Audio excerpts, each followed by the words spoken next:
జ్ఞానం, శక్తి, భవిష్యత్తు. ఇది ఏఎస్ డిజిటల్ బ్లాగ్స్. రోజూ వాడే కంప్యూటర్లు ఒకప్పుడు పెద్ద పెద్ద గేర్లతో నడిచే యంత్రాలని ఎప్పుడైనా ఆలోచించారా? అవును, ఈరోజు మనం సింపుల్గా ఉండే యాంత్రిక పరికరాల నుండి మన అరచేతిలో ఇమిడిపోయేంత పవర్ఫుల్ సిస్టంల వరకు కంప్యూటర్లు చేసిన ఈ అద్భుతమైన ప్రయాణాన్ని చూద్దాం. సరే, ఇంకెందుకు ఆలస్యం, పదండి స్టార్ట్ చేద్దాం. సో మన ఈ ప్రయాణం 5 భాగాలుగా ఉండబోతుంది. ఒక్కో భాగంలో కంప్యూటర్ పరిణామ క్రమంలో ఒక్కో కొత్త పొర ఎలా ఏర్పడిందో తెలుసుకుందాం.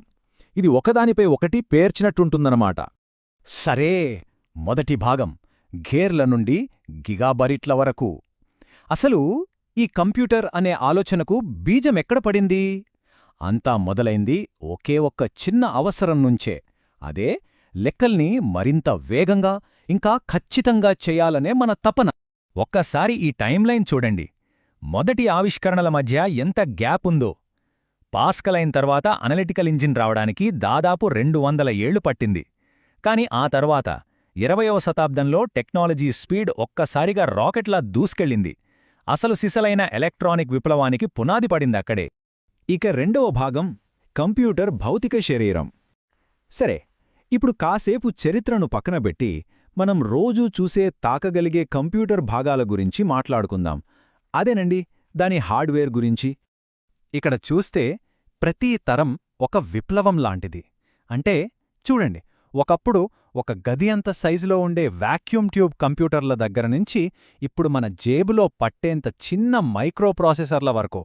ఈ మార్పు వాటిని కేవలం చిన్నగా, వేగంగా మార్చడమే కాదు, అందరి చేతుల్లోకి తీసుకొచ్చింది. మరి మనం కంప్యూటర్తో ఎలా మాట్లాడతాం? దానికి సమాధానమే ఈ ఇన్పుట్ పరికరాలు. కీబోర్డ్ మీద టైప్ చేయడం దగ్గర్నుంచి మౌస్తో క్లిక్ చేయడం వరకు మనం చెప్పాలనుకున్నది కంప్యూటర్కు ఆదేశాలుగా పంపే సాధనాలే ఇవి. ఇక్కడ చూడండి, మౌస్ కావచ్చు, జాయ్స్టిక్ కావచ్చు, ఇలాంటి పరికరాలన్నీ ఏం చేస్తాయంటే మన శారీరక కదలికల్ని డిజిటల్ సిగ్నల్స్గా మారుస్తాయి. బేసిక్గా మనం చేసే ప్రతి పనిని కంప్యూటర్కి అర్థమయ్యేలా చేసేది ఇవే. ఇక ప్రతి కంప్యూటర్కి ఒక బ్రెయిన్ ఉంటుంది. అదే సెంట్రల్ ప్రాసెసింగ్ యూనిట్, లేదా సింపుల్గా సిపియు. ఇది అచ్చం మన మెదడు లాంటిదే. అన్ని లెక్కలు చేసేది, అన్ని ఆదేశాలను అమలు చేసేది ఇదే. మన కంప్యూటర్ ఎంత స్పీడ్గా పనిచేస్తుందో నిర్ణయించేది ఈ చిన్న చిప్ మాత్రమే. కంప్యూటర్కి కూడా 2 రకాల జ్ఞాపక శక్తి ఉంటుంది. ఒకటి ర్యామ్, అంటే ప్రైమరీ మెమరీ. ఇది మనం అప్పటికప్పుడు పని చేసుకోవడానికి వాడే డెస్క్ లాంటిది, తాత్కాలికం. రెండోది హార్డ్ డ్రైవ్, అదే సెకండరీ మెమరీ. ఇది ఫైల్స్ని శాశ్వతంగా దాచుకునే మన ఫైలింగ్ క్యాబినెట్ లాంటిది. రెండూ లేనిదే పని జరగదు. ఇప్పుడు మూడో భాగానికొచ్చాం, యంత్రంలోని ఆత్మ. ఓకే, మన దగ్గర కంప్యూటర్ అనే శరీరం ఉంది, అంటే హార్డ్వేర్ ఉంది. కాని దానికి ప్రాణం పోసేది ఏది? దానికొక ప్రయోజనాన్నిచ్చేది ఏది? అదే సాఫ్ట్వేర్. ఈ తేడా చాలా సింపుల్, కాని చాలా ముఖ్యం. హార్డ్వేర్ అంటే మనం తాకగలిగే శరీరం. సాఫ్ట్వేర్ అంటే ఆ శరీరాన్ని ఏం చెయ్యాలో చెప్పే ఆత్మ.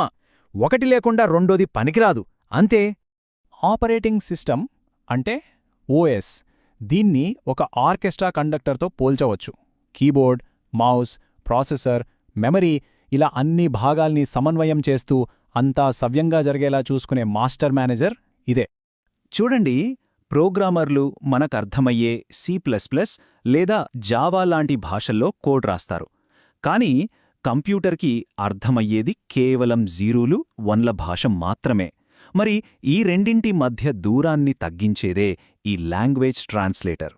ఇది మనం రాసిన కోడ్ను మెషిన్కు అర్థమయ్యే భాషలోకి అనువదించే ఒక ట్రాన్స్లేటర్ లాంటి. ఇక 4వ భాగం ప్రపంచంతో అనుసంధానం. ఇప్పటిదాకా మనం ఒకే ఒక కంప్యూటర్ గురించి మాట్లాడుకున్నాం. కాని అసలైన విప్లవం ఎప్పుడు మొదలైందంటే ఆ కంప్యూటర్లను ఒకదానితో ఒకటి కనెక్ట్ చేసినప్పుడు. అదే నెట్వర్క్ల శక్తి. ముందుగా LAN అంటే లోకల్ ఏరియా నెట్వర్క్. ఇది మనందరికీ బాగా తెలిసిన నెట్వర్క్. మన ఇంట్లో లేదా ఆఫీస్లో ఉండే వైఫై నెట్వర్క్ దీనికి బెస్ట్ ఎగ్జాంపుల్. అంటే ఒక చిన్న ప్రాంతంలో ఒకే బిల్డింగ్లో ఉన్న కంప్యూటర్లను కలుపుతుంది. ఇప్పుడు దీని పరిధిని కొంచెం పెంచుదాం. అదే మ్యాన్ లేదా మెట్రోపాలిటన్ ఏరియా నెట్వర్క్. పేర్లోనే ఉంది కదా, ఇది ఒక నగరం లేదా ఒక టౌన్ మొత్తాన్ని కలుపుతుంది. ఉదాహరణకి ఒక నగరంలోని వేర్వేరు ప్రభుత్వ ఆఫీసులను లేదా బ్యాంక్ బ్రాంచ్లను కలిపే నెట్వర్క్ను ఊహించుకోండి. ఇక అన్నిటికంటే పెద్దది WAN అంటే వైడ్ ఏరియా నెట్వర్క్. దీనికి ప్రపంచంలోనే అతిపెద్ద ఉదాహరణ మనం రోజు వాడే ఇంటర్నెట్. ఇది ప్రపంచవ్యాప్తంగా ఉన్న కోట్లాది చిన్న చిన్న నెట్వర్క్లను కలిపి మనందర్నీ ఒకే గ్లోబల్ నెట్వర్క్గా మార్చింది. అసలు ఈ నెట్వర్కులు ఒకదానితో ఒకటి ఎలా మాట్లాడుకుంటాయి? దీన్ని చాలా సింపుల్గా 3 స్టెప్స్లో చెప్పొచ్చు. స్టెప్ 1 ఫిజికల్ కనెక్షన్ అంటే కేబుల్స్ లేదా వైర్లెస్ సిగ్నల్స్ లాంటివి ఉండాలి. స్టెప్ 2 డేటా రూటింగ్ అంటే మనం పంపే సమాచారం సరైన అడ్రస్కి సరైన దారిలో వెళ్లేలా చూడటం. స్టెప్ 3 అప్లికేషన్ ఇంటర్ఫేస్ చివరికి ఆ సమాచారాన్ని మనకు చూపించేందుకు ఫేస్బుక్ లేదా వాట్సాప్ లాంటి ఒక యాప్ ఉండాలి. అంతే. ఇక చివరి అంకానికొచ్చేశాం, డిజిటల్ యుగంలో జీవితం. సరే, ఇప్పటిదాకా మనం చూసిన ఈ హార్డ్వేర్, సాఫ్ట్వేర్, నెట్వర్కులు ఇవన్నీ కలిసి మన ఆధునిక ప్రపంచాన్ని ఎలా తీర్చిదిద్దాయో ఇప్పుడు చూద్దాం. ఒక్కసారి మన చుట్టూ చూస్తే బ్యాంకింగ్ దగ్గర్నుంచి ఎంటర్టైన్మెంట్ దాకా, చదువుకునే విధానం నుంచి వ్యాపారం చేసే విధానం వరకు కంప్యూటర్లు మన జీవితంలోకి ఎంతగా చొచ్చుకుపోయాయో అర్థమవుతుంది. ఈరోజు కంప్యూటర్ లేని ప్రపంచాన్ని ఊహించడం కూడా చాలా కష్టం కదా. అయితే ఈ కనెక్టివిటీకి ఒక చీకటి కోణం కూడా ఉంది. అదే కంప్యూటర్ వైరస్.